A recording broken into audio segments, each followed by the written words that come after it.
Mm-hmm. This says we've been live for 2 minutes. Oh, I had the little countdown going on. Hello. Hello. That was very weak. Hello. Hello. Welcome to Bible Prophecy and Truth. My name's Dan. I'm the author of BibleProphecyandTruth.com. This is my wife, Colleen, who's co-hosting and making the show more interesting. Oh, yeah. And chat moderating. And asking questions and calling me out and helping me remember stuff. Things. And then this is our sister in Christ, Diane, with us via Zoom. We appreciate you, Diane. She's always asking good questions, making comments, and adding to the show. And is also working on a new video, part 12 of When is the End of the World, which we hope to see soon. Yeah, you never know. You have no idea what's coming up. So I hope everybody's doing great. Doing great. Happy Wednesday. Happy Wednesday. I've spent a big part of the day making sweets and stuff like that. And I gotta try them to see if they work. You can't just make cookies or whatever. Like I made candied pecans and I love those, right? And they're just very simple. I don't put all this honey and corn syrup. I don't put all that. They're just butter and brown sugar. That's it. And they're pecans, of course. And they're super good. But you can't just make them and not try. What if they don't taste right?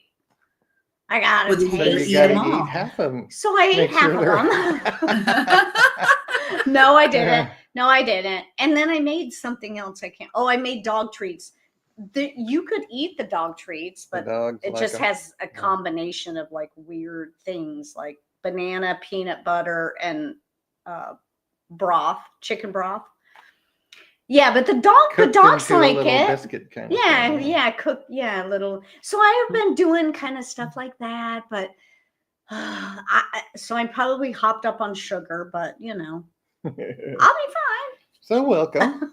It should be an interesting show today. We're going to talk about the news as it relates to biblical prophecy, and we're going to do part 5 of our discussion on what's known and knowable versus speculation in biblical prophecy. Can you get closer to the microphone by any chance? Not really. We'll bring it up a little bit like that. How's that? It's is that better? Is better? that Try to talk a little louder.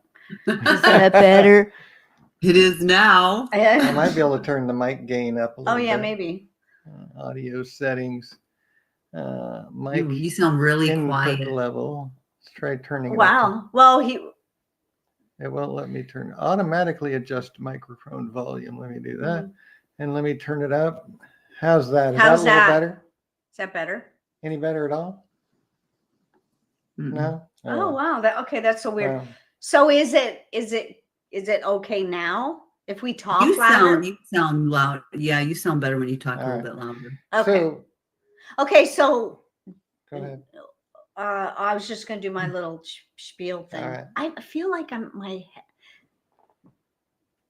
Yeah. So would you kindly smash that like button, subscribe to the channel, and share the show with all your family members and friends. And make sure you turn on the notification bell so you don't regret any. Don't miss any uploads. You don't miss any uploads. You'll regret it if you miss it. Okay. So anyway, yes, please turn on the notification bell so you do not miss any great and fabulous uploads. Yeah. Right. Thank you. So let me share my screen. And then we'll get started. I know, my day. Hide the floating controls. All right. My day. So, as usual, the first thing we're going to look at is when is the end of the world? And, coming soon. Yeah, coming soon to a theater near you. To a planet near you. Yeah. No. And the thing about the end of the world is, I'm going to show this to you, BibleProphecyandTruth.com. If you scroll about halfway down the page, you see this picture. And I don't really mention this very often, but we have to remember what the end of the world is, because there's so many false teachers out there Yeah. that a lot of people, when you say the end of the world, or you say anything about Revelation or prophecy in the Bible, they all think that the world's going to come to an end, like the earth is going to come to an end. But that's not what the end of the world is. When the disciples asked Jesus, what would be the signs of your coming and the end of the world? It's the end of the age, the end of the world being ruled by men. It has nothing to do with the planet itself. It's the end of wicked people ruling the world.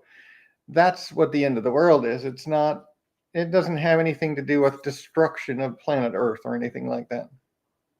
That's important to understand.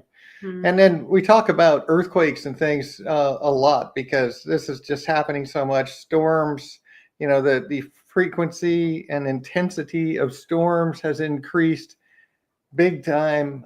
Earthquakes have exponentially spiked over recent decades. So we talk about that. One of the things I forgot to show you here, if I can go back to the right page. While we were doing the live on Sunday, we actually had two 6.3s near Alaska. There's one there, and then this one here. Actually, two in the very same spot. While we were doing the live just a few days ago. This is the 7.0 that hit off the coast of California last week. Lots of sixes, lots of high fives. I mean, this is the last 7 days. This is only the last week that we have 2,757 earthquakes. And bear in mind also, this is only USGS. There are other measurements out there being done by other countries that the USGS does not have on their website, on their database. So this is just a partial list. So funny how the U.S. doesn't even look at this or watch this in any way. Well, I know that's what's so weird about it is they could do climate change stuff, but not look at earthquakes that are going off the chart. They can make up stories about climate change, but they don't look at the actual data to see how earthquakes are going nuts. That's dumb. Yeah. Well, it's because they can't blame earthquakes on us, right? Yeah. They can't try to blame it on us and try to control us through it, because how do we cause earthquakes, right? They can make up stories about climate change, because then they can blame it on us and try to control us. That's the only reason. Anyway, so no new storms or anything. I mean, there's cold fronts. So there's a lot of winter storms, but I mean, there is no massive climate change or global warming. There's just normal summer and winter. It gets hot in the summer, it gets cold in the winter, and then it's so funny. Well, it'll warm up a little bit in the summertime, and have all the mainstream media has like this red coating over the whole planet, like it's just getting so hot, trying to say it's global warming. It's just summertime. Yeah. It's so funny. And then what you about got people warming now? Sorry, what'd you say? Yeah, where's what about global warming now? It's 1 below 0 here. Yeah, and in some parts up north, it's supposed to feel like 40 below, they said. Yeah. Ooh, and here in the tropics, it's been really chilly, much colder than usual. So tell me again, but that's why they changed their tune to climate change now instead of global warming, because then they can use either way. Yeah. It's the dumbest thing in the world. If you're new to this channel, we've showed many, many, many articles and videos about how scientists are actually saying that climate change is not a reality. They're lying to us. They're making up numbers. It's all kinds of things. But anyway, I'm going to move on. Probably heard about Syria, right? Mhm. Assad being overthrown. Hey, Jay. Hey, Jay, welcome, brother. Mm. This was actually a video that I saw where these are the rebels in Syria. Now you have to remember the rebels are not the good guys. The rebels in Syria that have overthrown the government in Syria, they say how bad Assad was, and yeah, he was a dictator and he was kind of ruthless and he killed his own people, just like all of the Muslim rulers kill their own people. It's just part of Islam, right? And it's part of this dictatorship and this evil. That it's a religion of hatred, and so it's no wonder that they tend to be violent and hateful. But the Syrian rebels are not the good guys. Here's their leader, right, saying that. Well, I don't know if that's their leader. Let me take that back. I did see some other videos of some of the rebel leaders, right, talking about the same thing. I don't know who this guy is particularly, but he's talking about, now that they've toppled the Assad regime, now their next goal is to conquer Jerusalem and annihilate the state of Israel. Yeah. That's what Iran's goal is, right? To annihilate the state of Israel. That's what Islam's goal is, not just Iran.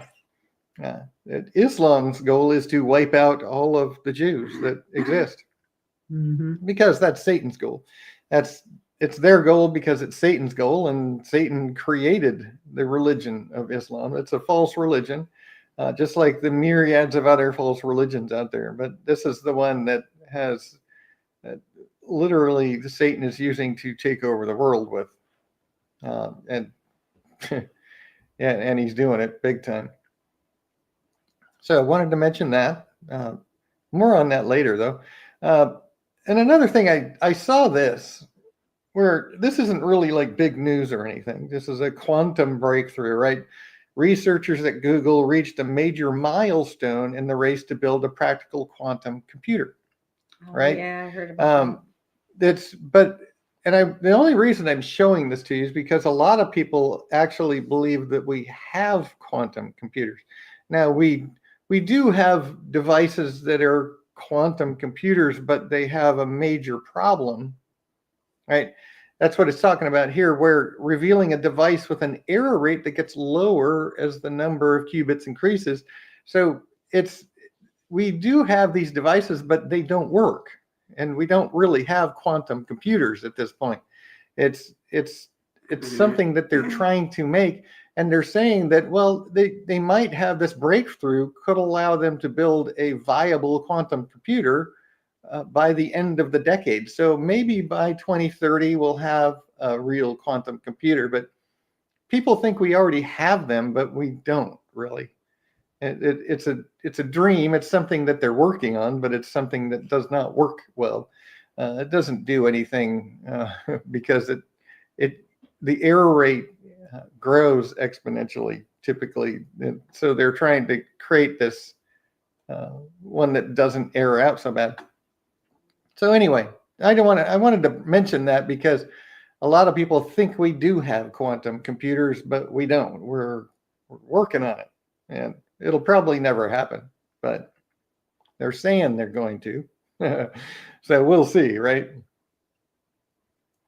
And then when we're talking about Trump possibly, finishing what he started and creating the Abraham Accords and bringing the peace deal, which would, when a peace deal is signed by the world as a whole, and they draw the borders of Israel, and they give Israel the right to exist, right? And they draw her borders, even if it's a two-state solution, even if they create a Palestinian state alongside Israel, it's still going to be giving Israel the right to exist and drawing her borders, which is what the Bible predicts will happen and calls it the confirmation of the covenant. The Antichrist is going to be one of many who confirms the covenant and biblical prophecy. And that's what we're waiting for, is this peace deal to be signed. Once the peace deal is signed, that will be the confirmation of the covenant. It's almost an absolute certainty that when we see that peace deal signed, if they draw the borders of Israel and give Israel the right to exist, we're looking at prophecy unfolding. Yeah. We're looking at the confirmation of the covenant, and that starts the final 7 years, the final week of Daniel's 70 weeks. So this is a very exciting thing to watch, is to see this happening right before our eyes. And, here's, Paraguay, is the sixth nation that bringing their embassy to Jerusalem. So it's happening. Nice. And everybody really is, everybody's talking about the confirmation of the covenant right now and the Abraham Accords, because Trump is going to pursue making that happen. And I've said this before, I'm going to say it again today. I think God spared Trump's life, not necessarily because Trump loves God. He doesn't really say much about God. It doesn't appear that he really loves God all that much. But God uses anybody he wants, right? And God saved him so that he could make this happen, because this is all part of God's plan. That's what I believe. I believe that God did save him so that he could bring about the Abraham Accords. So I'm not prophesying or anything like that. I'm just saying I think that that's very likely. So I hope so. And then if you didn't think that, I've talked a lot about this too, where Islam, if you look at their hadith and the Sunnah and the Quran itself, it talks about how Jews aren't really even human beings. And I've mentioned that, and I just wanted to show this to you, because here in Virginia, in the United States, is an imam saying that Israelis look like human beings, but they're children of the devil. And they say that they're donkeys and pigs and, animals that just look like people. And, this is why they're raised. Muslims are raised to hate Jews. It's the religion of Jew hatred.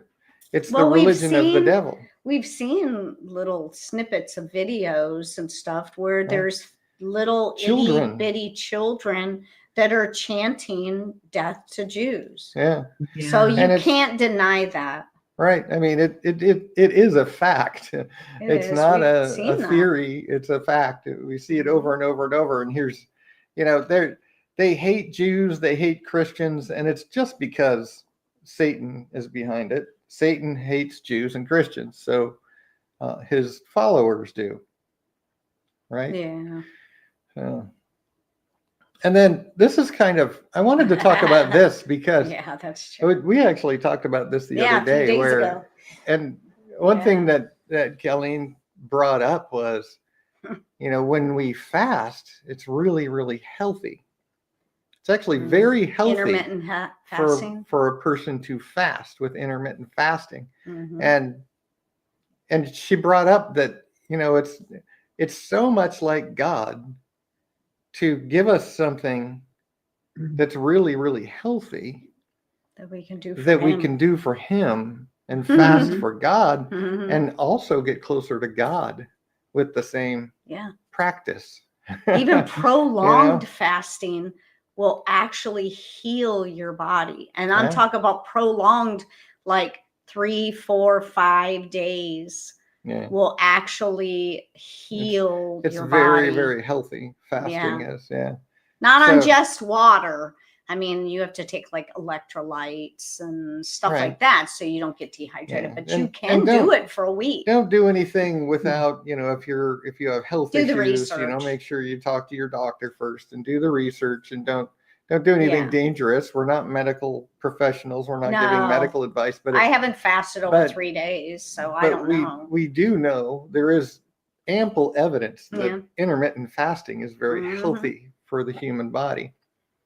And it's just, what's amazing is that when you fast for God, Yeah. it's also something very healthy for your body. Soul. It's just so awesome. It's healing for Yeah. your soul. Yeah, so I wanted to Mhm. mention that. That's Yeah, just it's one. just like That's God one to very do cool that. thing. Yeah, Yeah. I know. Mhm.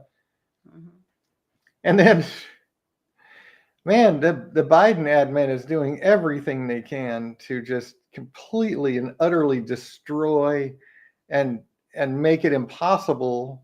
They want to destroy and do things so badly that it can't be fixed. Yeah.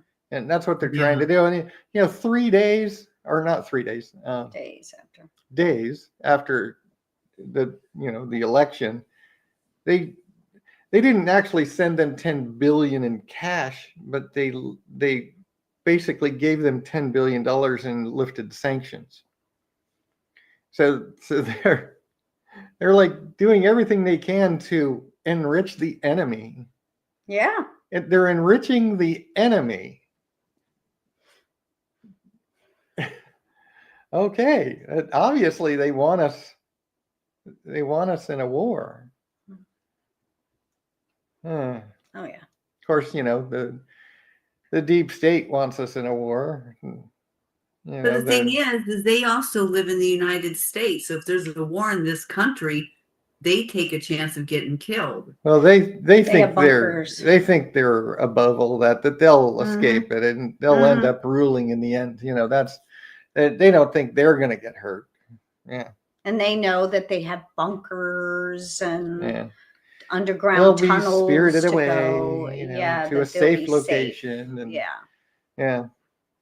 Yeah. It's we've had warmonger leaders in this country for a long time, and we've still got a lot of warmongers in our government, and the military industrial complex is the most warmongering corrupt thing in the world, right? It's just part of it's like one arm of the they that are doing all these things worldwide. It's just one of their arms. The deep state is just an arm of it, right? It's just they're so entrenched in everything all over the world. Yeah. And that's why I say I really hope that Trump gets inaugurated, that makes it to the inauguration and takes over and puts all of his people in place and actually does some of the things that he wants to do, because that'll give us some breathing room in this country. Hey, Jody. Right? Hey, Jody. So that would be awesome if that happens, because then we'll be able to keep preaching the gospel. Yeah. If you're new to this channel, you wouldn't know that I have been recently, I've been doing Microsoft Bing ads for years. I haven't even changed the ads for years. I just have them on there for years. And just recently, Microsoft banned me from advertising on Bing because I was advertising for the identity of Jesus Christ. No. They banned me for that. So I'm glad Trump got elected, because I'll be able to keep advertising, not on Microsoft, but through Google and X and other things, and keep preaching Jesus and keep being able to do these live streams and have my websites up and publishing books and videos and all that. So I'm glad for that reason, right? So that I can keep helping people understand the truth before it's too late. Yeah. A couple other things. We talk about climate change and what a joke it is. It's really not laughable, though, because I watched this video. I'm not going to play it for you, but it's basically people in Australia showing where they're actually destroying land, destroying natural animal habitats and vast areas of trees and brush to put in windmill factories and they're all this green, and farms of solar panels, right? And all this green stuff is actually killing the world. We're actually destroying the world with this climate change garbage. Yeah. It's horrible. And it really is a lie. I mean, they're making up numbers. They're actually making up numbers. They're not just fudging numbers. They're fudging numbers, but they're also making up numbers that aren't even there to try to convince us all that we're killing the planet with our, gases. And, I'm sorry. Cow farts don't destroy the planet. They destroy your house, though. You might have believed. That's because they eat a lot of Till corn, the smell goes right? away. So, because they eat a lot of corn instead of grass. Cows? Yeah. I don't know anything. Don't about they that. eat a lot of corn? I don't know. I And don't. grass I fed are better. If you eat I a think lot of cows corn, that are it just gives out on you the a range lot of. just eat like grass and weeds. I and stuff. know, but I'm saying I'm saying cows that are raised. So in you're these saying that big, the feed that they get makes them they're fart eating more? a lot of corn. Yes. Well, I don't know. I'd have to research that. Like, how would I know that? Well, you watch a lot of videos. You watch a Well, lot no, of. I talked to Annie. I talk to Annie and I have conversations with her. I'm just saying that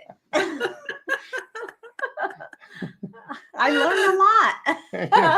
Had to be there. Had to be there. So I don't know. She leave a comment section below if you know this is true. Leave a comment in the comment section below. Yeah. If Leave you've a heard comment about in the- cows being fed corn and making them fart more. So. Well, I like to say pass gas. So anyway. Yeah, I like to say pass gas, but that is true. There's a lot of them that are eating. No, I think pigs are cornmeal given and stuff. corn. Pigs are given corn and stuff like that. Yeah, but I think Slop, cows that are raised not out free grazing and stuff like that and eating grass, they're eating a lot of corn and cornmeal. Big ranchers that have massive numbers of yes, feed them yeah, corn or something. yeah. Mm. And so they produce a lot of fuel. Yeah. Dairy cows. But I still know that it's not destroying the planet. No, I know. I just was thinking. I know. But they eat a lot. Anywho. Yeah. So Cash Patel. You're that much smarter. Just think. I love it. Cash Patel. Mm-hmm. I don't know I if you don't know anything about Cash Patel, you should. He's one of the good guys, right? Yes, I like and Cash. he's talking about how Zelensky really is just a grifter being supported by DC, right? Yeah. We already knew that, but I'm just showing you that somebody else is saying it too, right? So it's such a stage, right? Who said, "Oh, the world's a stage"? Somebody did a long time ago, and World is a stage. it's become who said that? It's become a stage for governments of the world to stage all of their "here's what we're doing" lies. Watch, look here, while they're really doing something completely different and trying to fool us. Yeah. They really do think we're dumb. They really, the 33rd degree secret society members, the ones at the very top, Illuminati. These people that think that they're going to rule this new utopia existence, the next age of humankind, and they're going to be the kings and queens, and this is the promise of their God, even though he's going to stab them in the back. But they really think that we're so dumb that we don't even see what they're doing. Yeah. They really do. They think we're dumb. They think we're stupid. And well, the problem is supernatural. It's a supernatural dumbness. And well, the supernatural dumbness has happened to them, and they just don't know it. They're being absolutely 100% utterly deceived by their God. Yeah. They're the ones that are affected by the supernatural dumbness. Yeah, but they think we're dumb. It's just, it's absolutely. I say, don't be Yeah. dumb. I know, that's a thing she says all the time. Yeah, don't be Don't be dumb. dumb. Yeah. So, Mhm.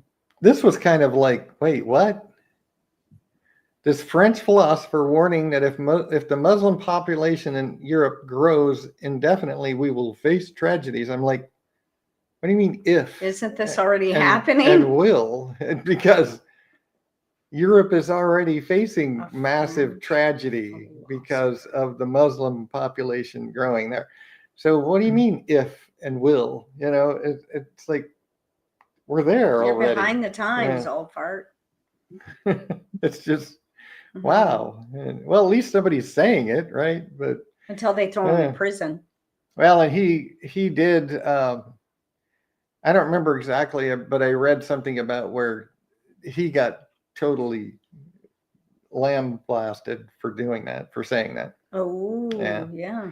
Yeah, Well, there you go. got in big trouble with the they Mm. and the deceived in the world. Yeah.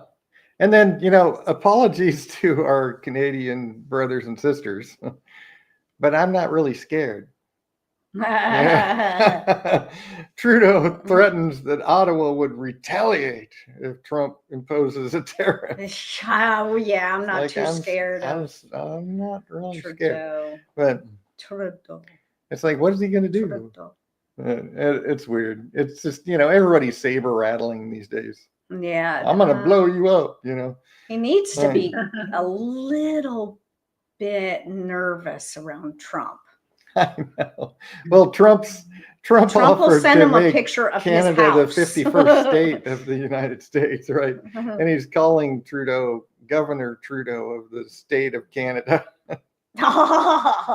Yeah. Oh, man. Wow. I mean, that's kind of, Trump really does have kind of a crass side to him. Oh, he But, does. you know, he's I so don't much care, better than the though. alternate. Yeah, I don't You care. know, the other guy that I don't want really him to come care for about that, dinner. yeah. I don't want to be besties I want him with to him. lead this country back Yeah. to prosperity. That's what I care about. Yeah, I don't want him to be a beer buddy. Yeah. Or drinking buddy. Anyway, I just thought that was funny. And then if you also, if you didn't notice, when I was talking about the Syrian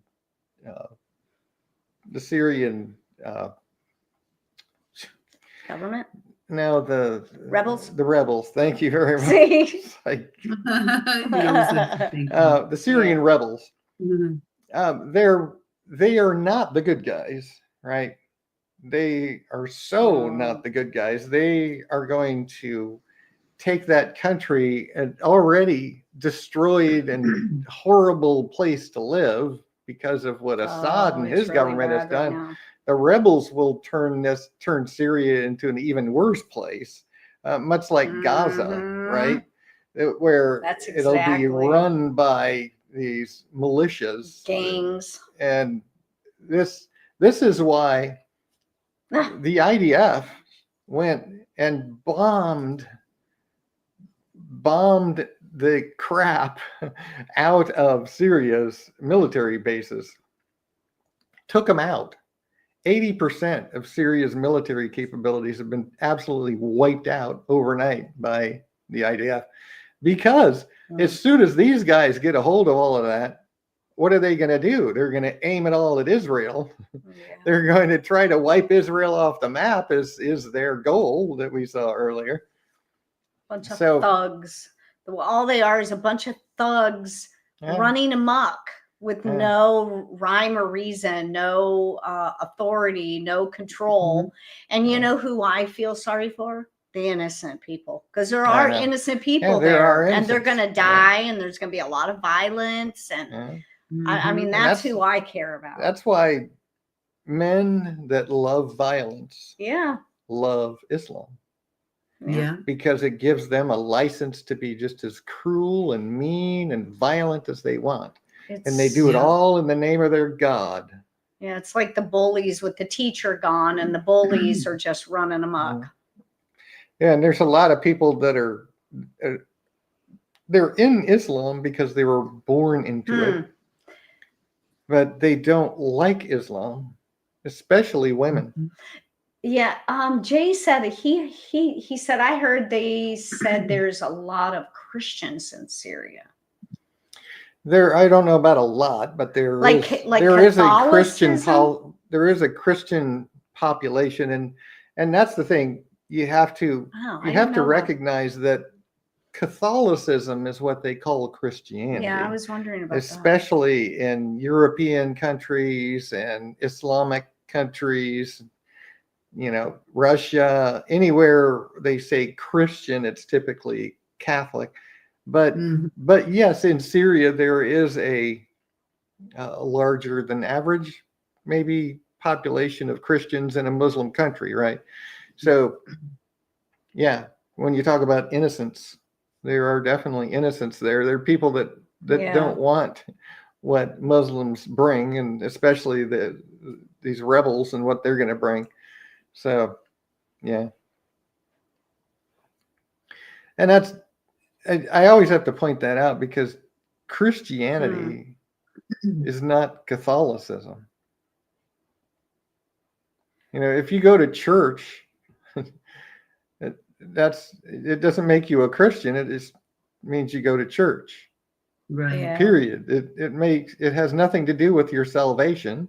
Just like becoming a Catholic does not save you in any way, shape, or form. It's not salvation to be a Catholic. That's what they teach, and that's what most of the Christian churches, unfortunately, the Reformation didn't change so much.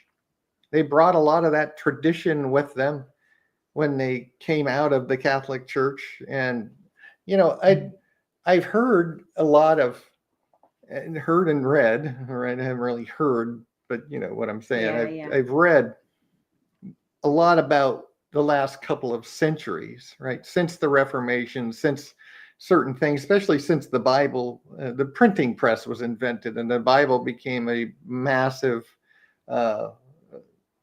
mass-produced book, right? The King James Bible was mass-produced after the printing press was invented. And for a couple of centuries, Christianity was really getting back to grassroots, right? Getting back to real Christianity.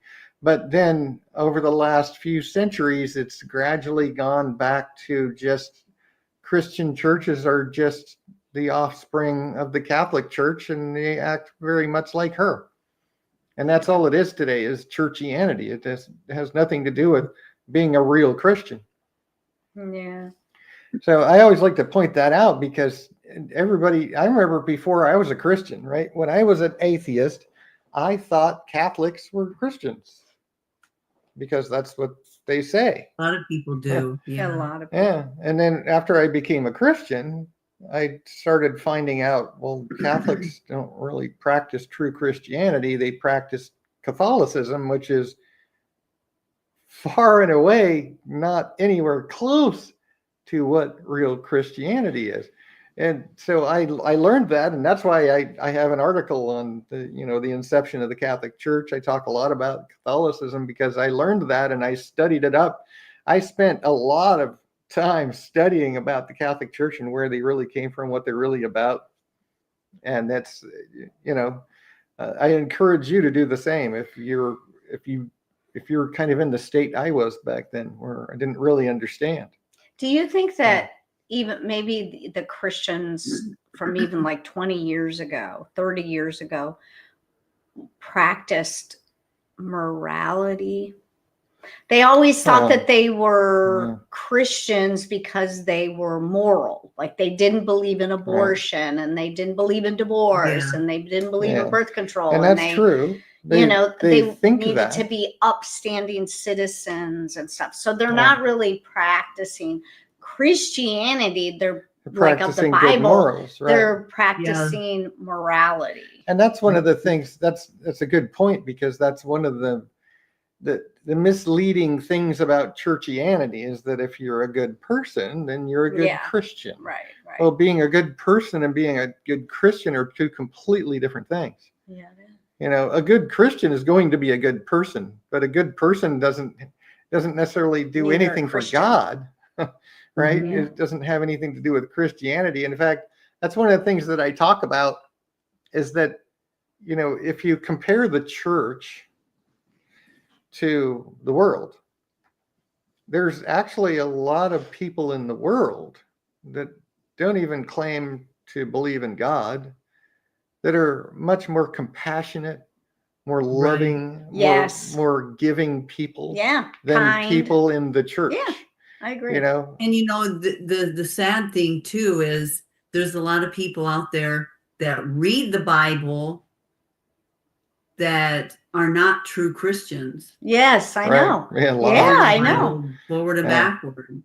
Yeah, That's true. that's another good point. Yeah, because a lot of people will read the Bible, and they read the Bible with the intent of justifying what they believe. Tradition. And God, Mhm. being as miraculously intelligent and wise that he is, wrote the Bible in such a way that those people actually find what they're looking for, Mhm. because he doesn't want those people to discover the truth. Right. He wants them to believe their lies, because he doesn't want Mhm. to bring them to heaven and into eternity with us unless they really love him. Oh. Yeah. Yeah. So I put this on the screen. I didn't talk about it yet. We really need to pray for this. The Supreme Court is deliberating over this right now. They, whether or not states can make laws and block. It's all about blocking these horrible people from mutilating children Mhm. before the child even has any idea what they're doing or has the ability to make any kind of life-changing decisions like that. They're Mhm. destroying children. They're mutilating them. And that's, there's so many detransitioners coming out of the woodwork now, because True. here we are, they're in their 20s and 30s now. Mm-hmm. And there's so many of them coming out and saying, I really wish that they had never done that to me, because I can't go back now. It's irreversible. They did this surgery on me, and now I can't even be a woman, or I can't even be a man, because they tricked these kids into thinking that's what they want. But they're kids. But even Now they really know what it's like to be trapped in a body that you don't want. Yeah, right. You. Yeah.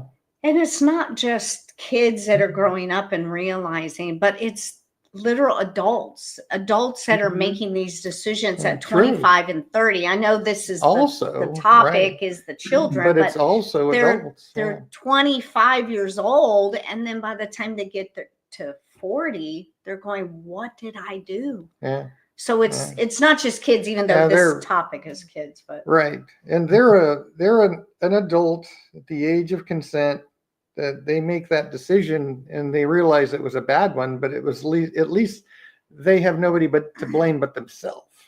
Right? These children are being abused. Yeah. Really. And it's horrific. We need to pray about it.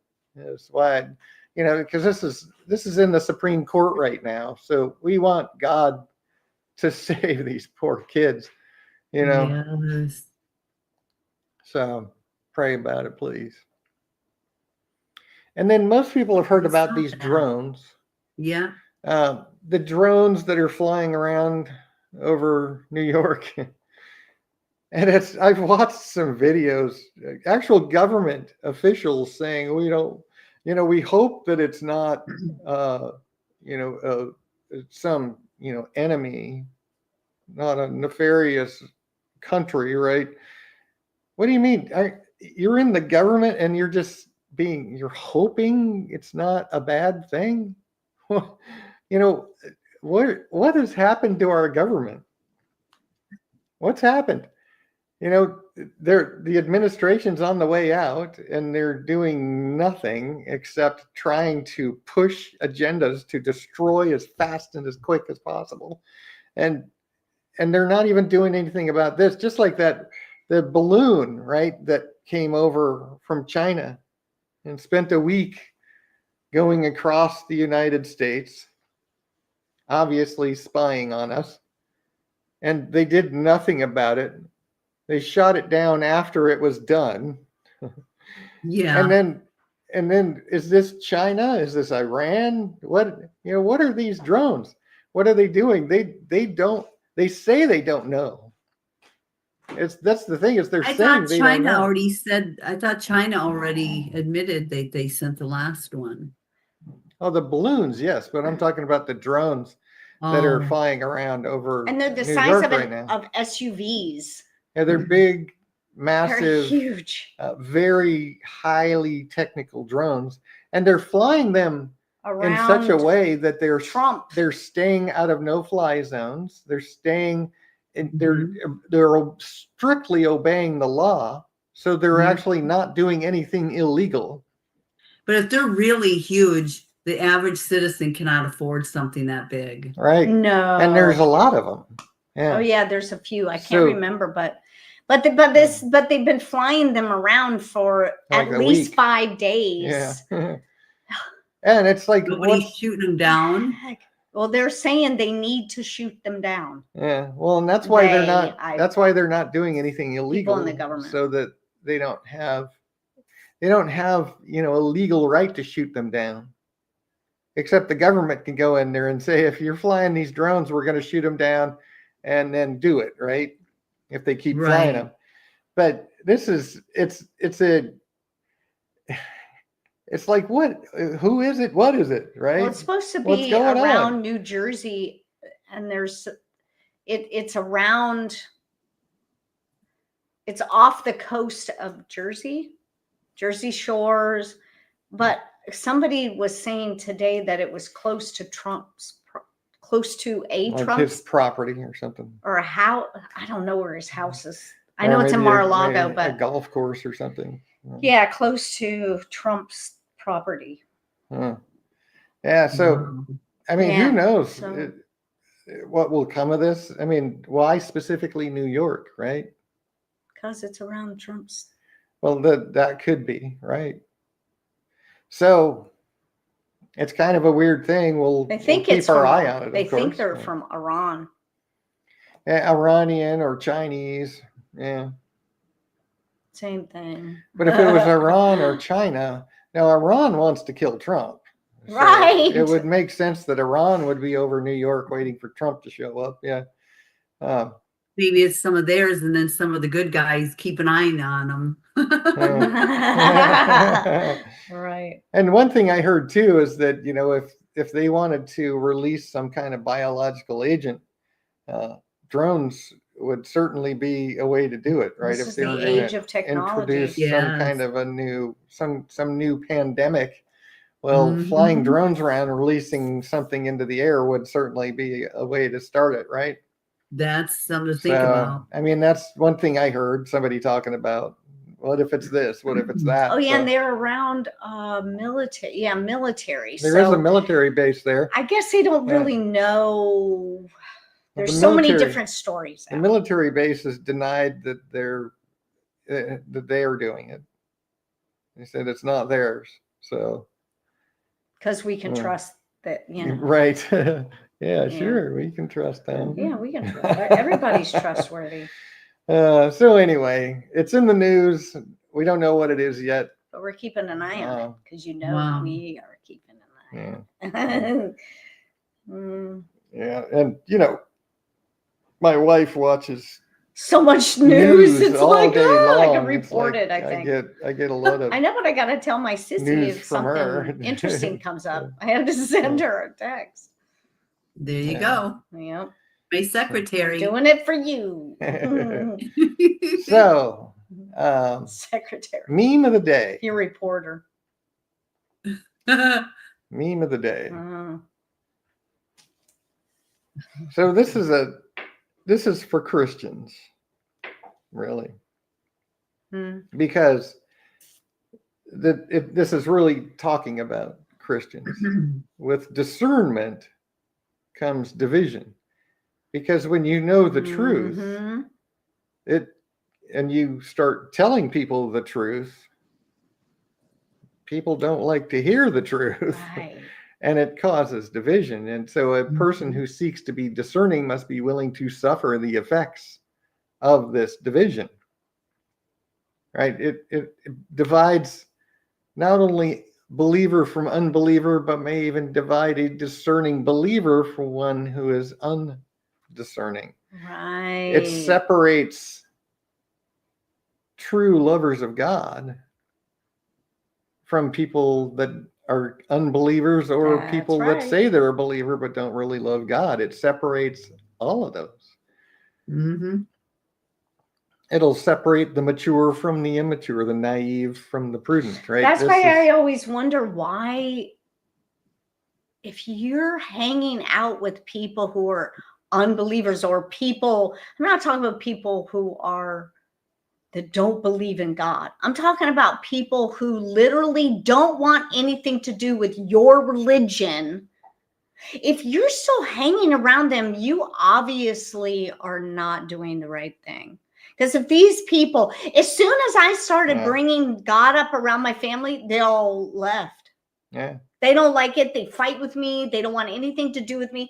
And I'm thinking, so what's going on with these people who are calling themselves Christians and still have everybody hanging out with them? What's They're going obviously on? not living a godly life. Right. And not to say everybody has to lose everybody, but what I'm saying is, if you're not having conversations with somebody and you're just hanging out with them, what are you doing? this is bad. This is really bad. Do you really believe? Or are you just kind of trying to have one foot in and one foot out? I'm not even sure there's a foot in. I'm not even sure there's a foot in. My company is going to be having like a Christmas get together for lunch or something. I'm not going. I'm going to work that day. Yeah, instead of hanging out. Yeah. I mean, that's the thing, is there's so many fence sitters. Yeah. That say Y'all they're about Christian, ready to fall off that fence. but they're not all in. I mean, Jesus is not going to save the fence sitters. No. If you read the Gospels, you will understand that Jesus does not save fence sitters.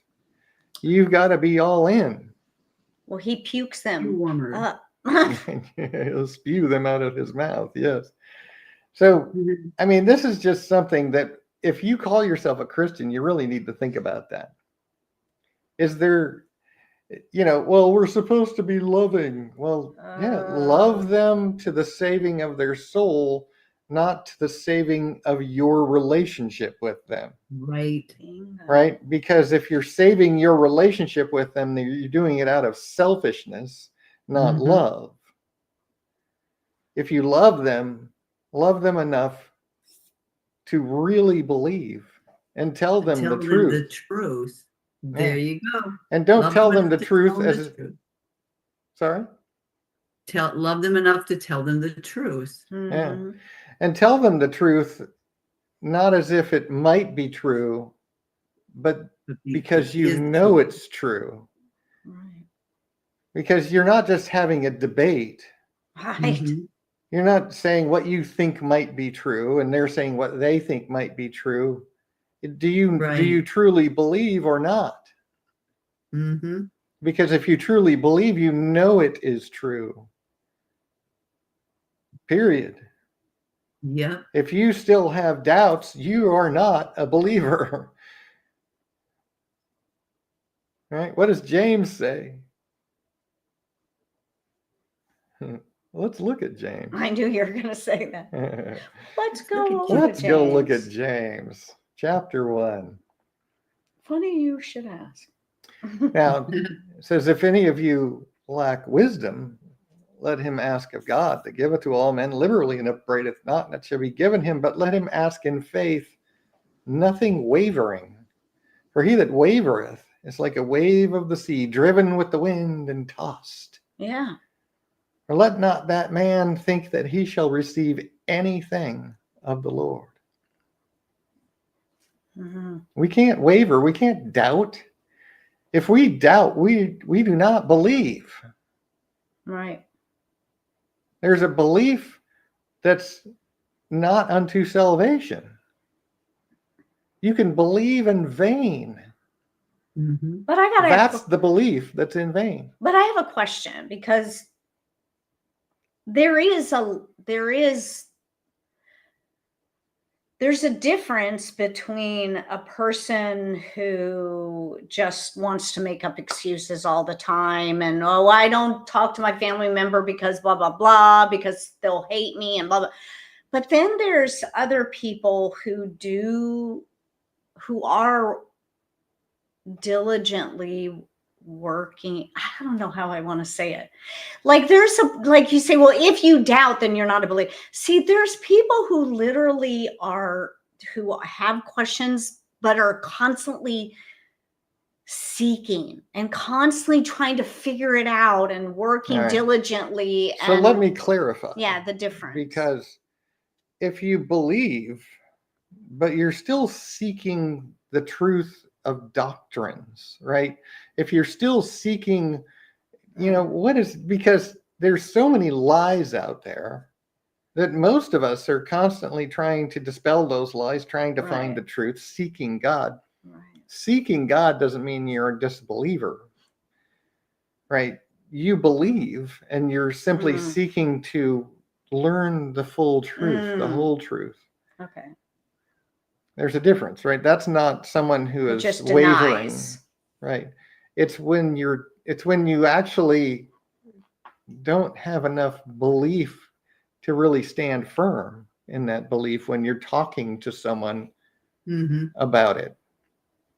If you're talking to someone about your faith, but you're not strong enough in your faith to stand very firm on that faith, then you're being tossed about with the wind. You have no. You doubt. You are not a true believer.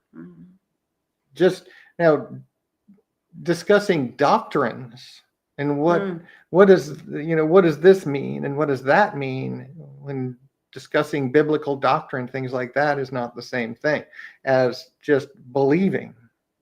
You believe in God, you believe what God said, you believe the record he gave of his son, you believe in Jesus Christ, that he's God manifest in the flesh. But it's all those other doctrines, the thousands of lies that are in the thousands of denominations, right? Those, when you're talking about that, that's not the same thing as wavering in the faith. Right. And I was a believer and I was a Christian, but I was so mired in traditional belief that it took me some time to move over.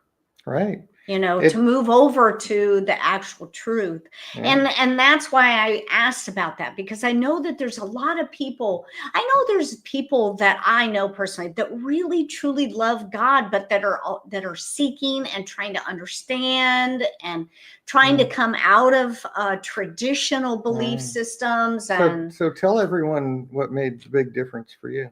Reading the Bible. Exactly. Yeah. And the thing about it is several times. Yeah. And several times. But the thing about it is that and it wasn't just reading the Bible. I really had to pray, because if I was just going to read it just to read it, God would have never changed my mind. You were praying for discernment. But I prayed so hard. I said, Lord, I didn't want to listen to you.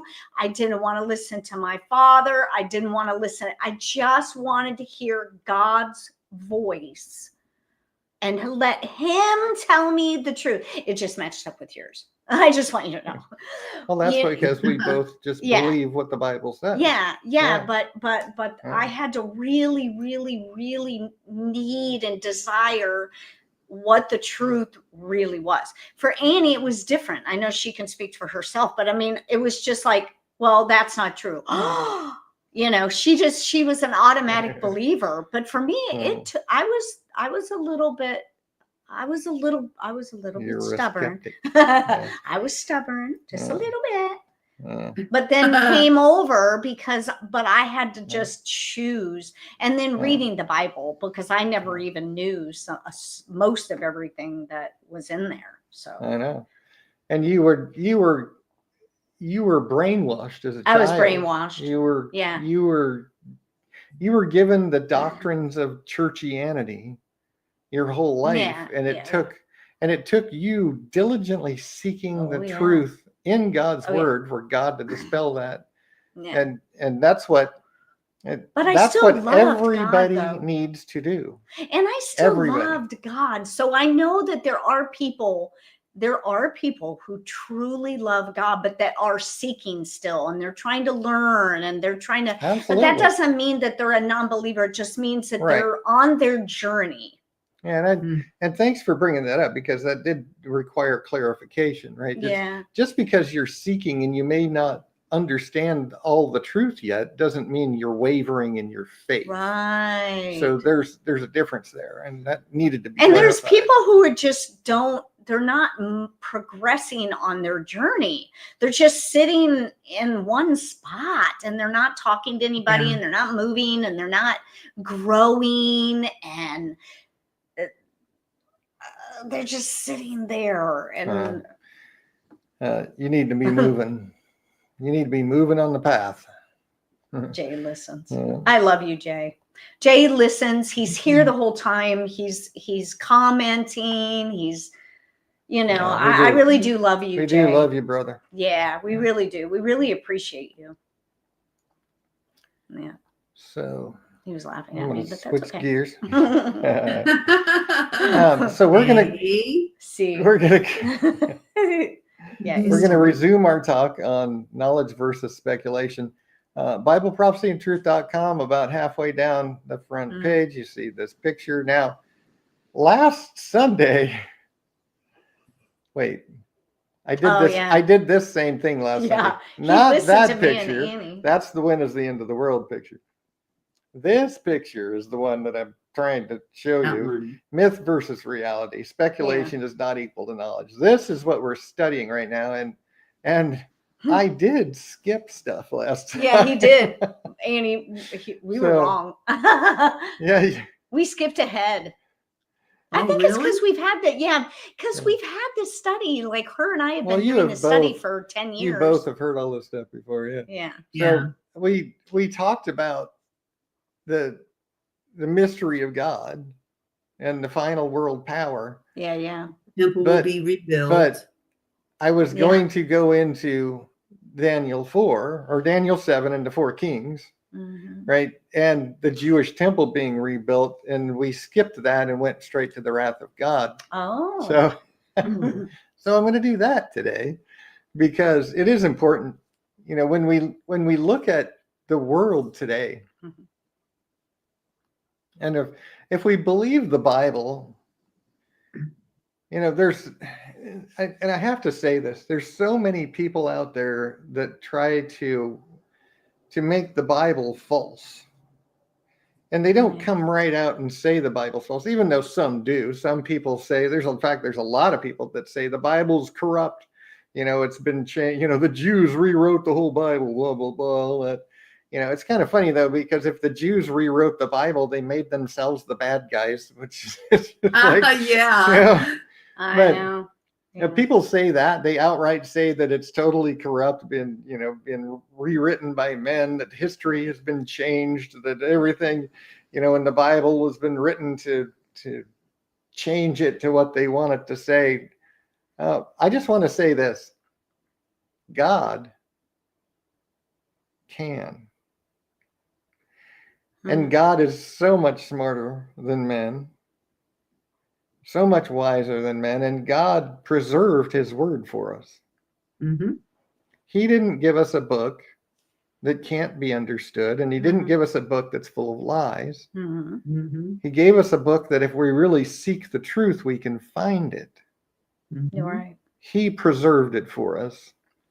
And it is true. And we don't have to have biblical scholars to tell us everything the Bible says. We just need to read it and pray for God's guidance and wisdom and discernment. And anybody can understand the Bible if they just read it and seek the truth. That is so true, because over the years, my whole adult life, I would be like, oh, I can't read the Bible. I don't understand the King James Version. Yeah, I know. I So said the never same thing. read it. But then when you guys started having Bible studies, and I kept praying that God would help me to understand it, it was like, this makes perfect sense. Yeah, it's like a light came on. Yeah, it was so easy. Yeah. It felt so easy for you.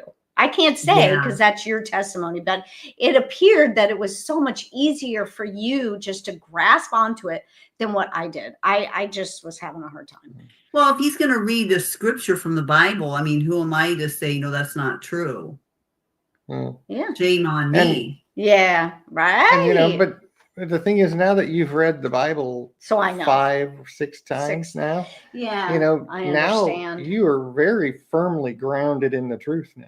You understand what you read. But New Testament, I'm about ready to start the New Testament over, and it'll be like the 11th or 12th time. Yeah, so the whole, for the whole Yeah. Bible, it's been 6. And that's where you get your truth. And that's, yes, and when you say that, that's when I go back to the day of my salvation, right? And then I started going to church, and it was a church much like the churches I went to as a kid. And it was God showed me right away what a joke that was, what an apostate, awful, evil place that was. And I wanted to read the Bible for myself. And I really, in the very beginning, I had a hard time. It's like, I can't understand all this, It was really hard and I wanted to read the King James because I knew that was like one of the closest translations to the original, and so but I had the same experience. And that's what I was trying to point out, is that I also didn't really get it right away. I couldn't just read it and get it. I had to really try, and I really had to pray. I spent a lot of time praying and just asking God to just give me discernment, to help me to understand this. And then it was like you're saying, Diane, it was just, I started reading, and then it was like the light came on. Yeah. And God just showed me his truth. And it took we did our Bible study, perseverance. When we would have Bible studies and you'd be reading from the Bible, I understood it. Yeah. It would just, it was easier for her now. Yeah, it was easy. And it's not that, people say, well, that old English King James stuff is so hard. It's really not that hard. It's, that thee and thou means you and they, right? And, it's not that hard to understand the way they spoke. It's not that much different than we do today. So, and I've read the King James so much that I speak King Jamesian, right? He says, honey, art thou ready to go to thine grocery store today? That's funny. Just kidding. Not really. Just kidding. But it's just, if you really seek God, really seek his truth, then he will give it to you. Yeah, that's his he gave promise. it to me. He gave it to me. And I understood it. Yeah. And I just can't be told what I should believe. That's just me. Everybody has their own story, their own journey, their own, come to Jesus moment. That's literal. And mine is, you can't say this is what you need to believe. I fight that. I can't do it. I have to sit down with it, and I have to pray, and I have to decide. And that's what I did. And that's because we sat in Bible studies for a long time. And it was just, and I just, nope. Until finally it was just on my own. And that's why I'm always saying,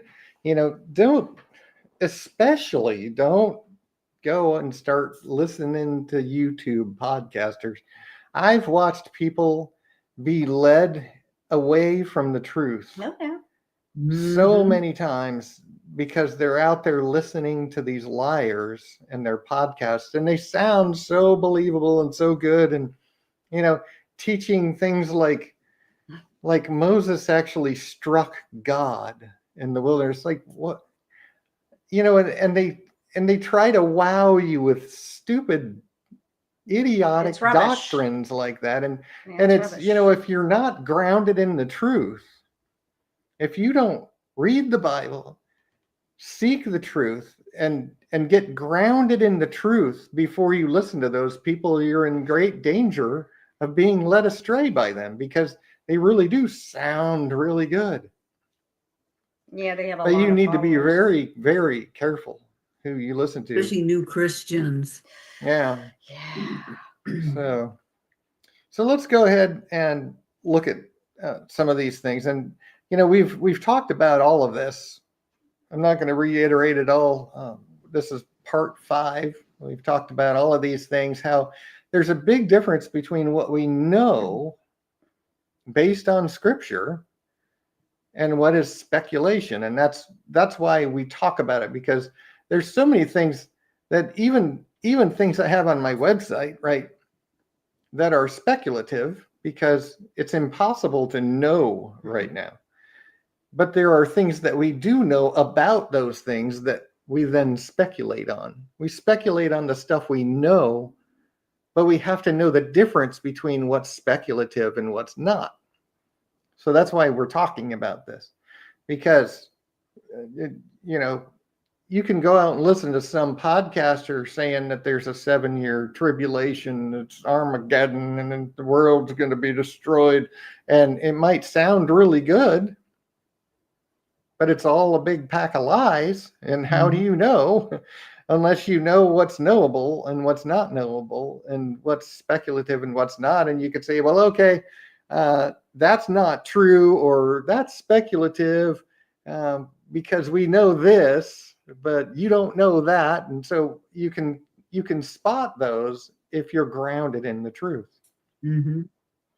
So I'm hoping to be able to help that, at least part of that grounding with our studies.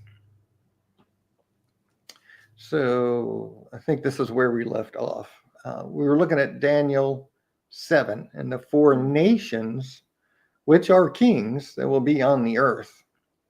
And I have an article, Modern Nations in the Bible. It's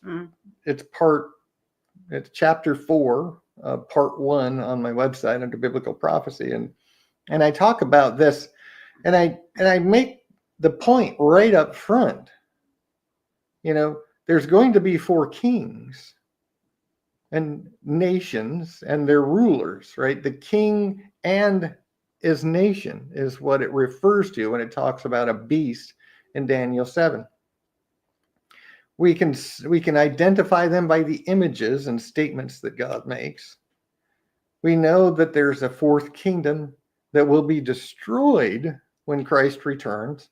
The 4th kingdom is going to be an alliance of 10 kings. The 4 kingdoms will also all become one in Revelation 13. These are things we know for a fact. This is going to happen. And we can speculate on who those kingdoms might be. But that is speculative. It's speculation. We can't say for sure until the Antichrist is in power.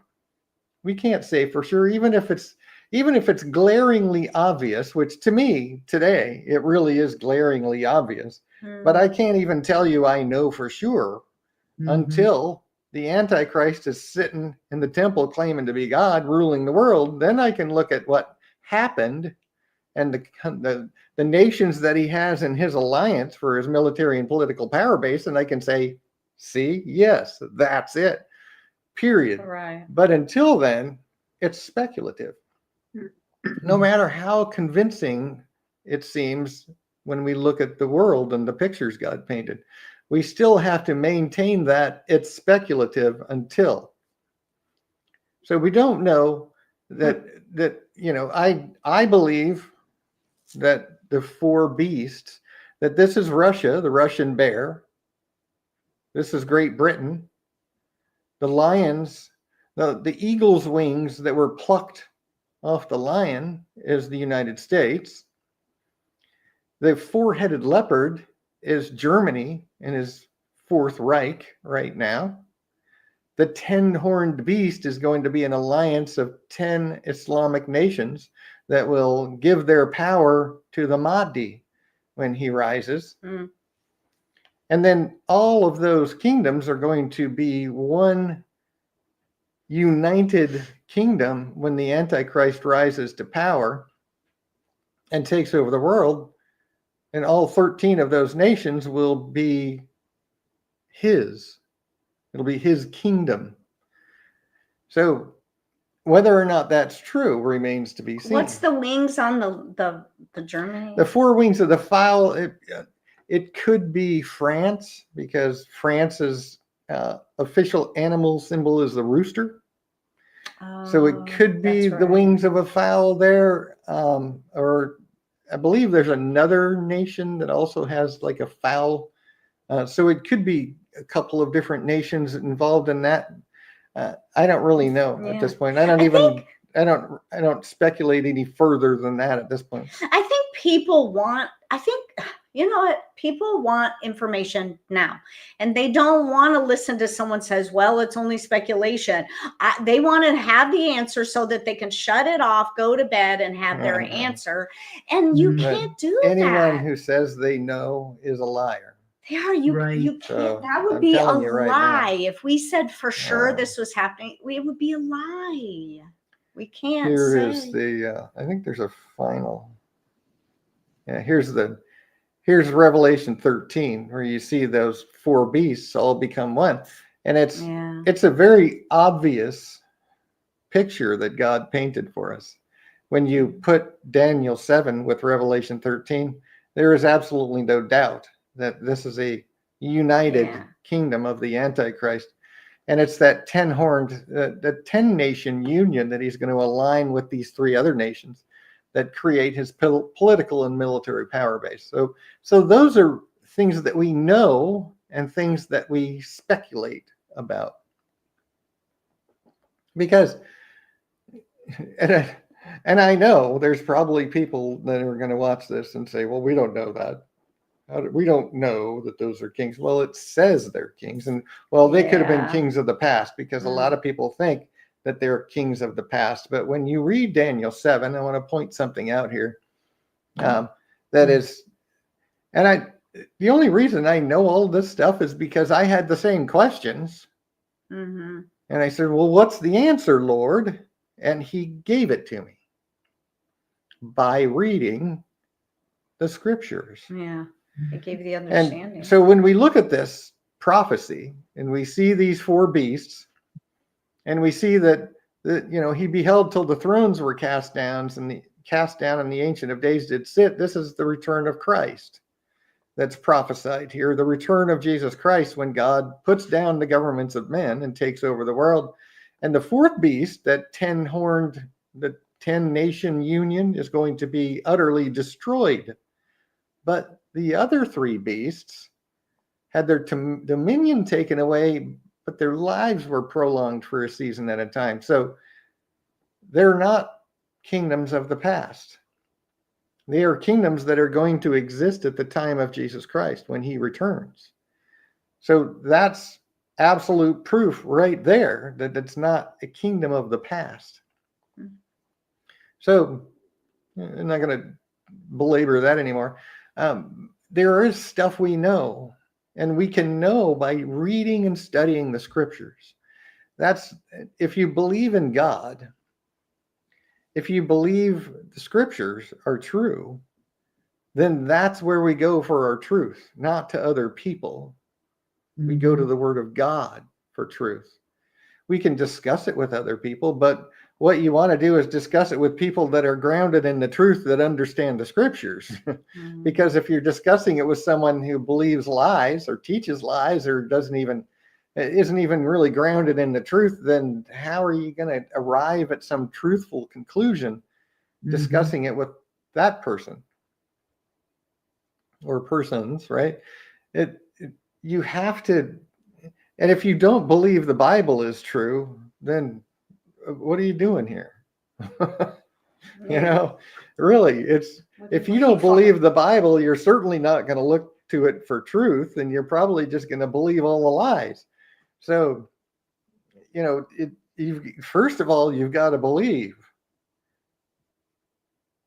If you don't, wow, you really need to start thinking about what the thing that we all know inside. When I was an atheist,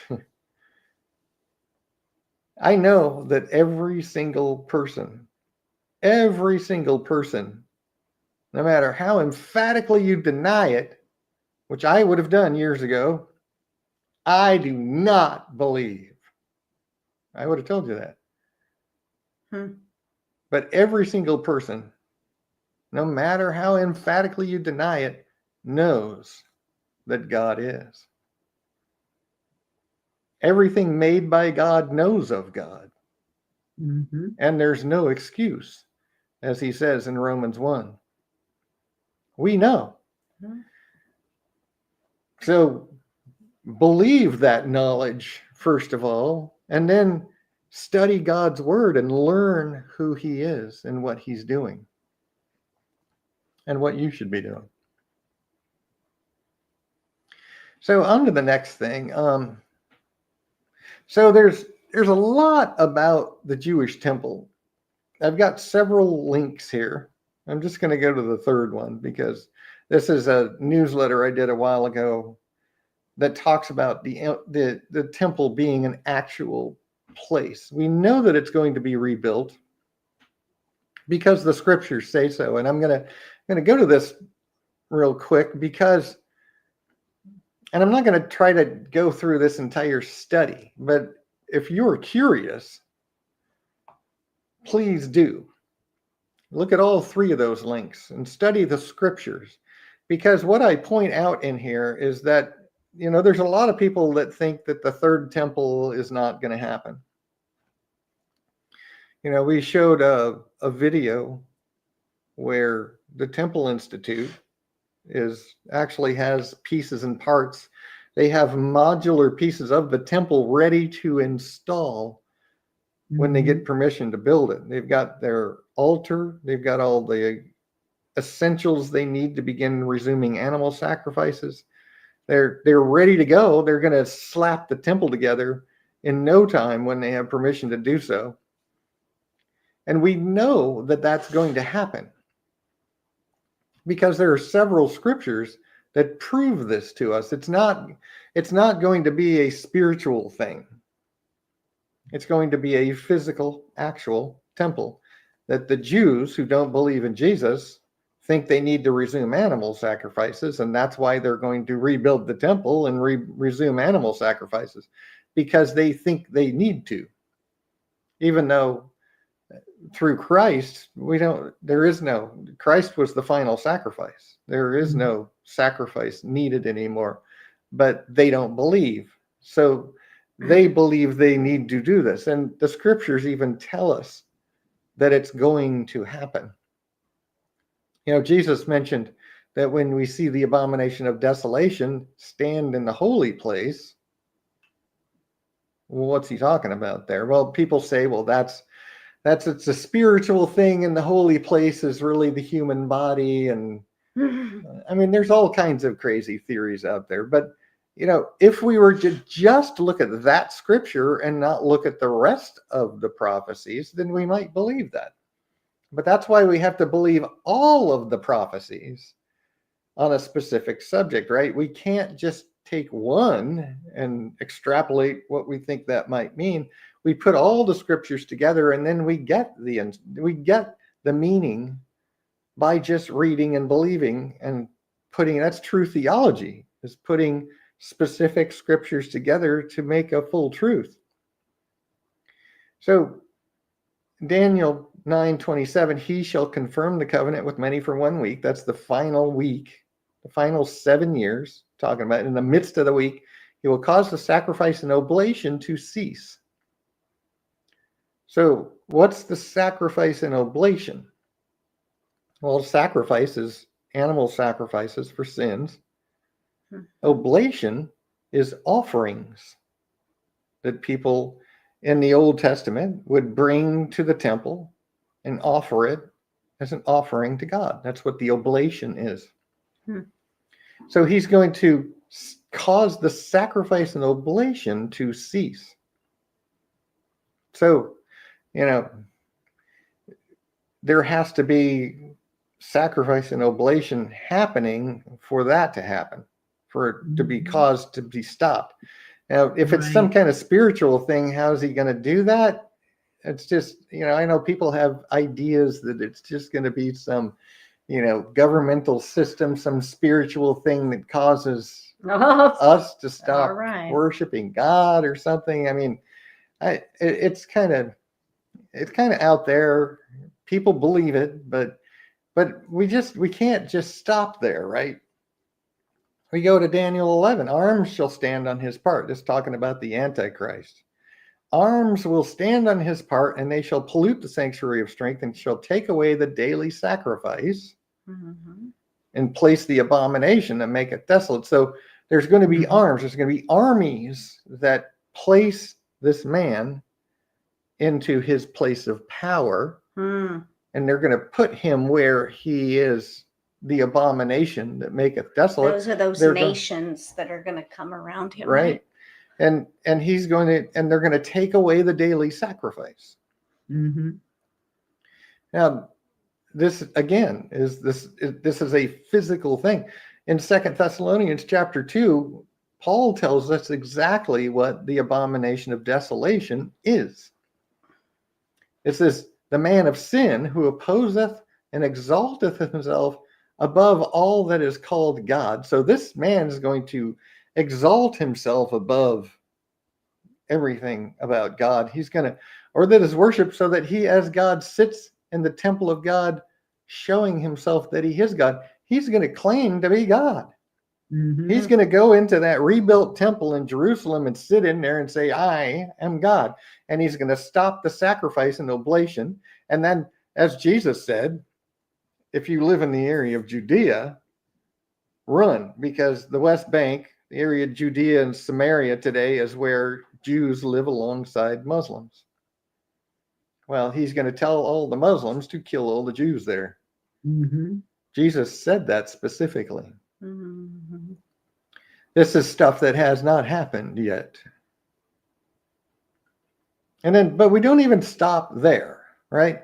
There's that people can say, well, that doesn't really prove that it's a physical temple. Well, they're going to be doing sacrifices. The Jews know that they have to have a temple in order to build the altars there, in order to do the sacrifices, because the priests have to do all their rituals and everything. But if you don't understand that, that's okay, because there's more scriptures, right? In Daniel 12, it goes on to talk about the same thing, the time of the daily sacrifice being taken away. He tells us, how long is it going to be for this to happen? Well, 1,290 days, so 3.53 years, 3.5 years is the time of the Antichrist's reign. There you go. And these things, right? It's the time of the Antichrist who will come to his end in Daniel 11. And at that time, there will be a time of trouble, which is the great tribulation that Jesus talks about. And then this time of trouble is going to be, when we see the abomination of desolation, that's when it's going to begin. That's what Jesus said. Then will be great tribulation. So we know exactly when this event happens. We know exactly when it happens, and we know what this is. So, I mean, it's a physical place. And then, there's even other things, right? I'm going to go ahead and show you, because we got a couple of minutes still. if we look at Revelation chapter 11, and we see where John is actually told to go and measure the temple. Mhm. Now, at the time of the writing of Revelation, when John was on Patmos, the temple had already been destroyed. It was not there. And it certainly was not there after he was released. Mhm. He could not have gone to measure the temple. It's talking of a future temple, which is the same time frame that we see in Revelation 11 is the first half of that final 3.5 years. It's that the final 7 years begins at the signing of the peace treaty, at the confirmation of the covenant. 3.5 years later is when the Antichrist takes over, which is the abomination of desolation. That first 3.5 years is a time of forced peace. That's the time where the Jews are going to be given permission to rebuild the temple. So it talks about this. It talks about John measuring the temple in Revelation 11. It's a futuristic vision that he's being shown. And they said, don't measure the outer court because it's trodden down of Gentiles. Well, that's where the Al-Aqsa Mosque is, right? The Muslims are there on the Temple Mount. When they rebuild the temple, it's going to be, I'll show you here. I'm going to show you some pictures here. Do you think they're going to be harassing them? Because even though they're going to allow them to be doing sacrifices, you think they're going to be constantly like battling them? I'm sure. The Muslims. Yeah, I'm sure. Yeah. So they're not going to let them do it peacefully, but they will be doing it probably. Yeah. I mean, it'll be forced. There's going to be UN forces in there keeping the peace, right? Okay. You said that it's going to be forced peace, but then didn't you also say that when the Antichrist comes into power, he'll be fighting many wars or something? Well, the Bible shows us that during that last 3.5 years, he is going to be fighting wars all the way up until the end. Yes. What kind of wars do we know? Well, it does name some specific regions that were names of regions in the Old Testament.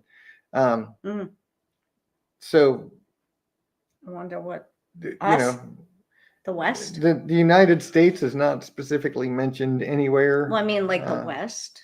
Does it say the West? I don't know. I'll have to go back and look. I'll have to go and actually get. It's in several places, so I'll have to actually go and get the data for you. But if it's forced peace, then it's forced peace on who? Well, between the Muslims and the Jews. Oh, the Muslim. Okay. So I was thinking like the whole world is going to be at peace. No, just the peace treaty will be for that region. Yeah. In Israel, and Jesus said that Jerusalem would be compassed with armies when the desolation is nigh, which I believe is the UN forces surrounding Jerusalem and in and out of Jerusalem forcing that peace agreement.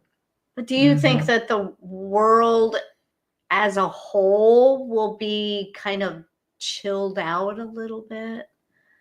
Well, the Sixth Trumpet War could actually happen during that period of time, so I don't know.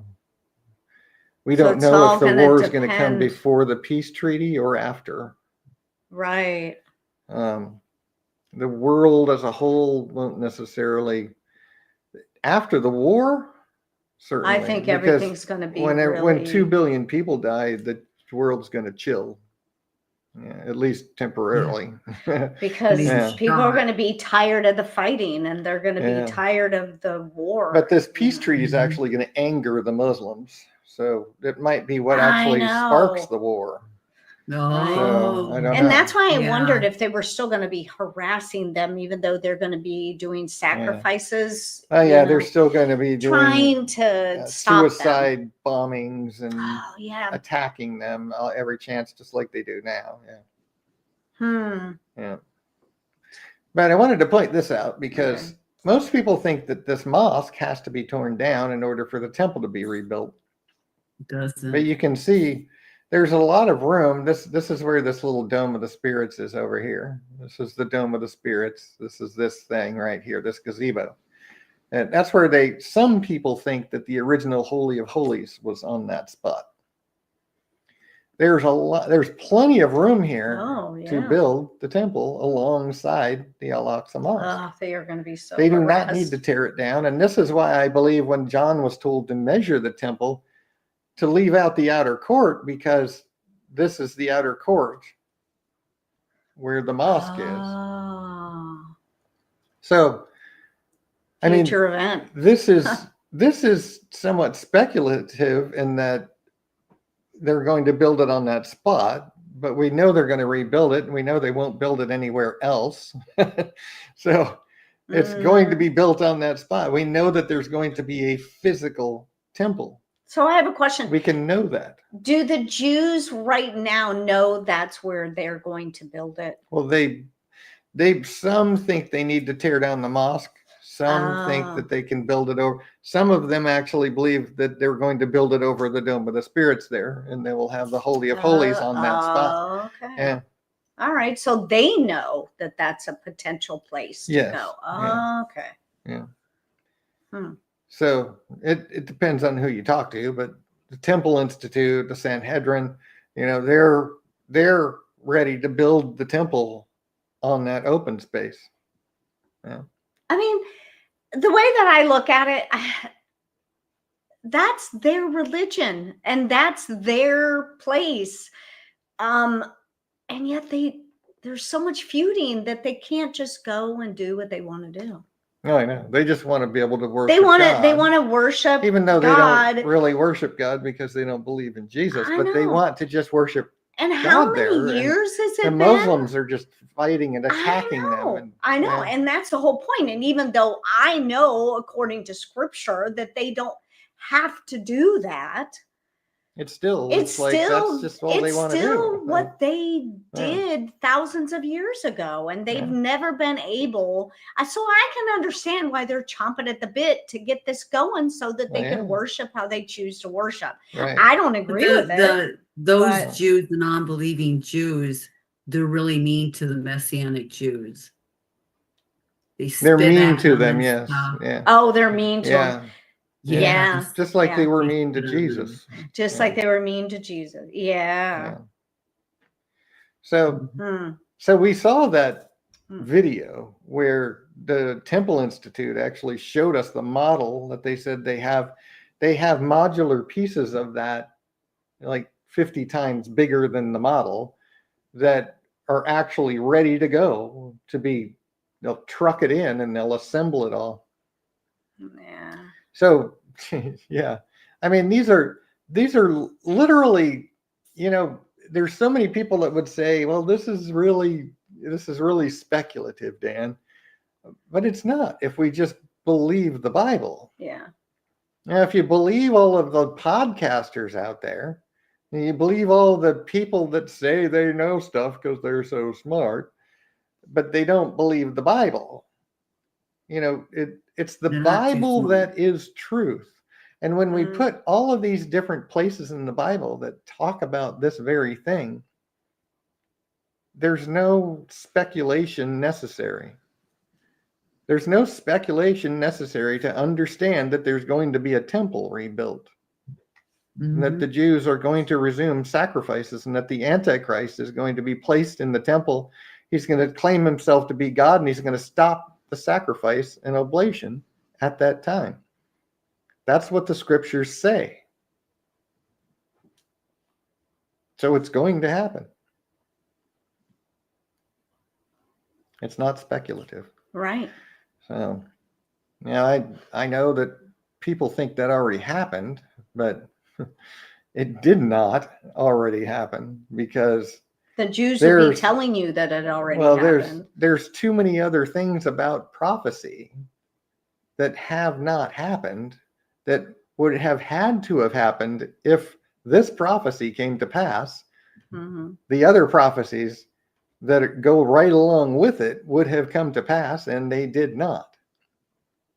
Besides, Jesus isn't here. We're not in the time of Christ ruling. We're not, none of that has happened. Mhm. And it's like I was talking to Jay about, though. If you try to prove this to someone that doesn't believe the Bible, you can't. Yeah, It's they impossible. refuse. God doesn't reveal himself to us. God doesn't stand here in front of us so that we see him and worship him out of fear. He doesn't want that. He doesn't want people to understand. Just the same reason he taught in parables. He said, I'm teaching in parables because I don't want them to understand. Mhm. He wrote prophecy in the same vein. He wrote it in such a way that you've got to take all these different places all over the place and put it all together in order to see the big picture. Yeah. To understand it. And so you can't, it's impossible to explain this and prove this to anyone We've that already does tried. not believe in the Bible. So many different people Yeah. we have tried. Well, I've had so many conversations with from people. family members to friends. And believe to me, I've heard every single argument idea that they have about it. Yeah. Every one. I've heard it. And Yeah. but the thing is, It's I sad. believe the Bible. I believe what God said. And I don't just believe it, I know it to be true. Yeah. And that's why I can tell you it is not speculation to understand what's going to happen when all these things come to pass, and even to understand that it's shortly to come to pass. Mhm. Even though you might say, well, it's been 2,000 years since Jesus said that, but I would also ask you, well, were the spirits released into the world shortly after Jesus said that? Because I really believe that is true. That, that's speculative, but Jesus said it. So I believe that it was shortly to come to pass, that the visions that John saw were spanning 2,000 years, and they began 2,000 years ago. But still 2,000 years to God is A couple to of be days. 20 minutes. I Yeah. mean, A day is as 1,000 years, 1,000 years as a day, yeah, Peter said. so Yeah. So it absolutely, when you understand all of the Bible, and that's why I'm always saying you can't just take one scripture and pluck that out and try to understand it all by itself. It's impossible. yeah. You have to take the whole Bible. You can't even just take one book, one chapter, or a few verses. People say read the context around the verses. No. First of all, when you're talking about the epistles, read the whole letter. Because Paul, especially Paul, wrote, he'll start on a subject, go roundabout into some other different subjects and alternate things and go back to the subject. You've got to read the entire epistle to understand what he was trying to say. And but even that is not enough. You've got to take the entire Bible and put all of the context of the Bible in its entirety together, and then you will understand the truth. If you haven't read the entire Bible, you will not get it. Period. That's the truth. You can study different parts, but first of all, you got to prove to God that you're really earnestly looking for his truth. And you've got to read and study and ask him to help you. And if you prove it to him, he will show it to you. If you truly seek the truth, God promises to help you find it, to lead you to it. But you've got to read his book. Because, people say, well, God, speak to me. Well, here's a big hand handing you the Bible. Yeah. He speaks to us through his word. Yes, he does. Loud We've and got to clear. read his word. And that's With really a lot of explanation points. and that's really everything right there. If you love God, read his book. Read the word of God. Yeah. Believe what it says. Dispel the lies. There's so many, there's myriads, thousands and thousands of derivations of lies and doctrines that Satan, I keep saying this, but until you actually see it for yourself, I don't know if people understand that there's really mountains and mountains and mountains of lies just burying the truth. And the truth is this tiny little thing underneath the mountain.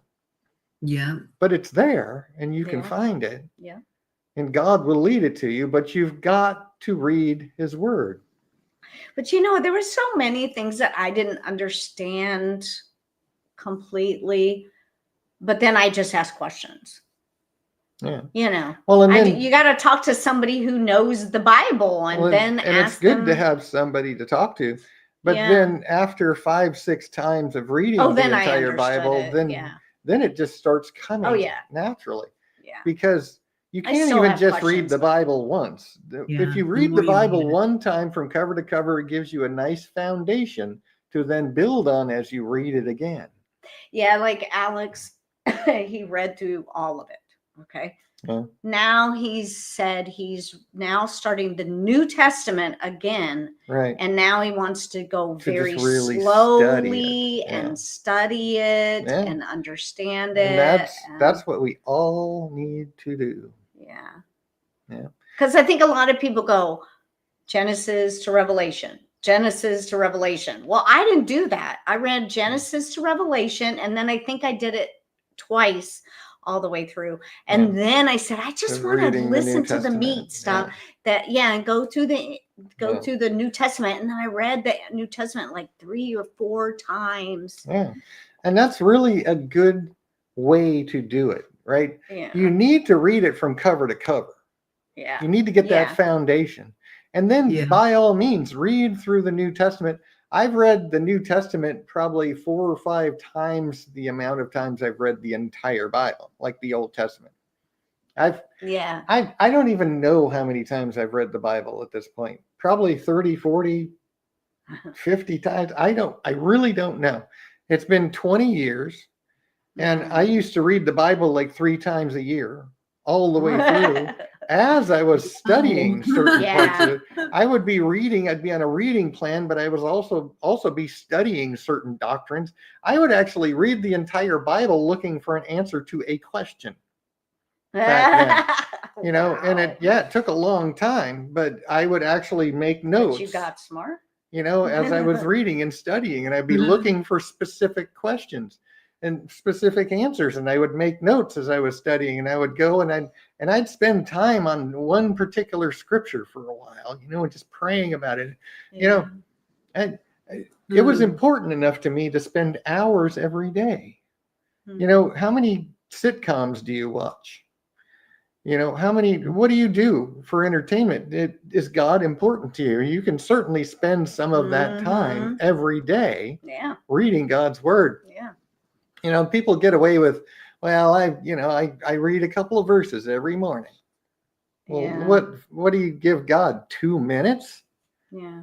You know, how much time do you spend in prayer every day? Are you walking in the Spirit? Are you communing with him all day? Or do you forget about him until you say your nightly prayers? And then, you know, how do you live your life? Do you live your life with God? For God?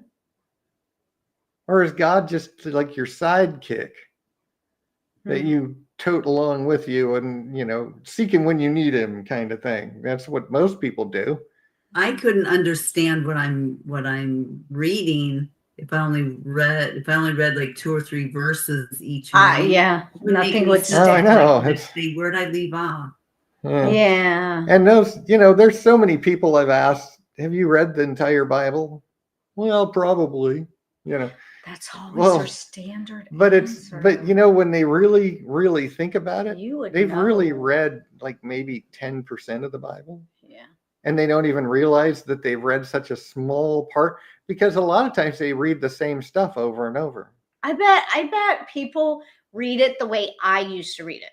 Okay. A lot of people do this. I used to, when I didn't really love God, I would just, this is so embarrassing because I know there's a lot of people that do this. I would just open my Bible, and then wherever I was, I would just start reading. And I would read through a couple of chapters, and then I would shut it.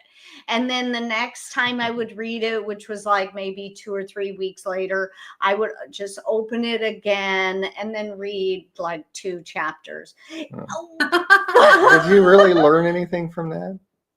No. No.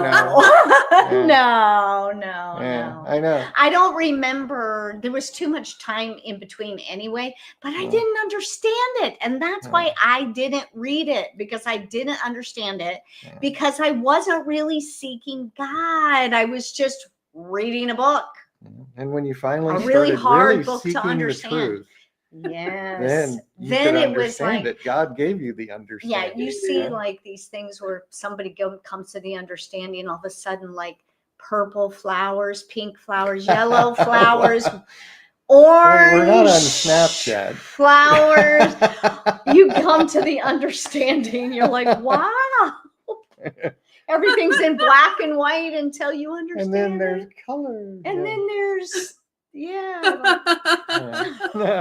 I know I have a vivid imagination. It's only when I'm really tired, though.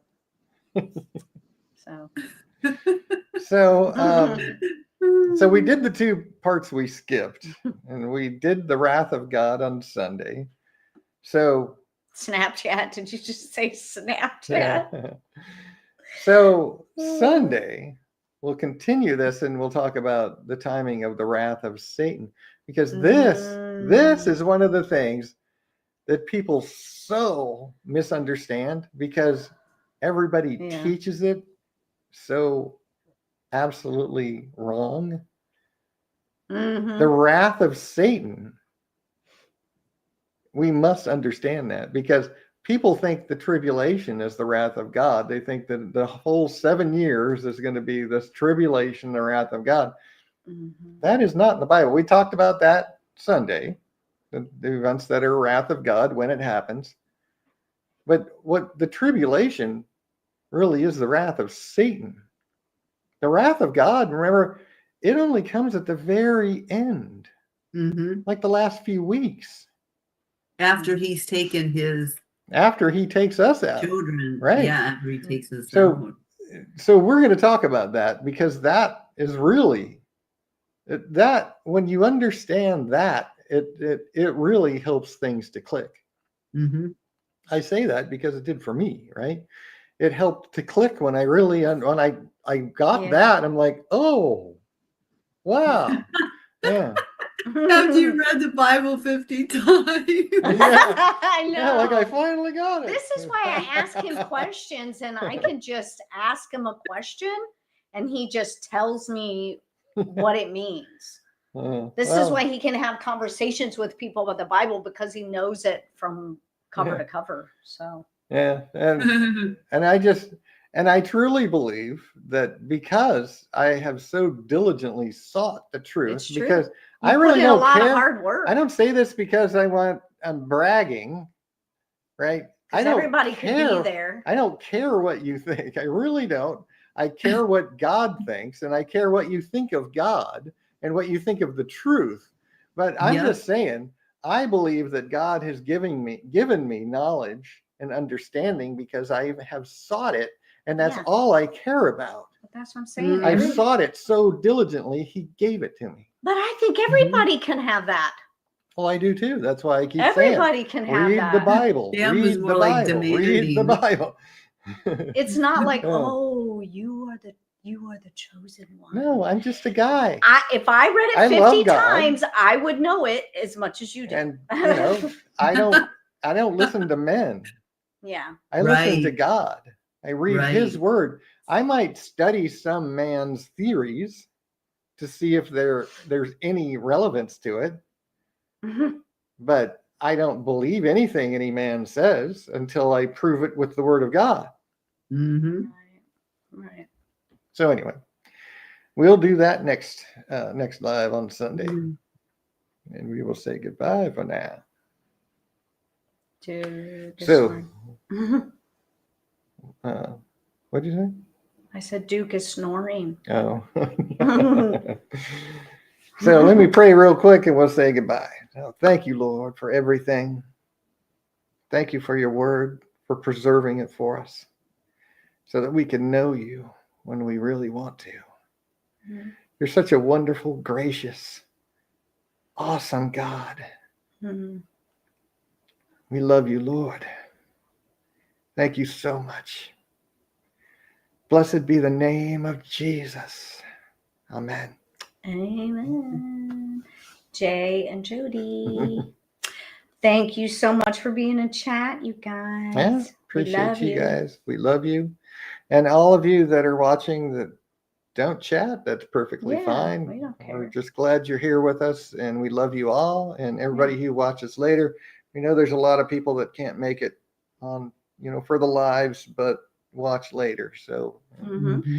all we care about is that you're with us. So we love you. Yes. Yeah. So, would you smash that like button, subscribe to the channel, and share this show with everyone you know, and turn on the notification bell so you don't miss any great uploads, because you just never know. You just never know when there's going to be some up. There's a lot of videos up, so I know. I got inspiration. I started writing a new article, which I'm going to make a video probably before Sunday and have it uploaded. So look for that. And Diane's new video, part 12 of When is the End of the World, She's will be coming out. it. So definitely subscribe and share this with everyone to help us reach more people. That's all. There's billions and billions of lost souls. I know. Before I can't people talk to them. share the videos or anything, they should watch them themselves. Oh yeah. So they course. have something to tell them to watch. Yeah. And that's the only way that I can reach more people is for you to share. Right. So share. Share alike. And down at the bottom of the screen, there is this banner that's going on. And this is where you can find us in several different places. And I always want to say, if you have a question about anything, there's an email that's coming up in here. Yeah. And my email, there's websites, there's these channels, there's Facebook, there's many ways you can get a hold of me. And if you're a woman and you're still on Facebook, head over to Godly Woman, Godly Wife. It's one of the Facebook channels that we're displaying there. So there's all kinds of things you can help us visit. to spread the truth. That's really the only thing that matters right now, especially with the world the way it is today. Time is short. We need to tell people now. We need to get busy now. Yeah, I agree. So thanks, everyone. So thank you so much. Love you all.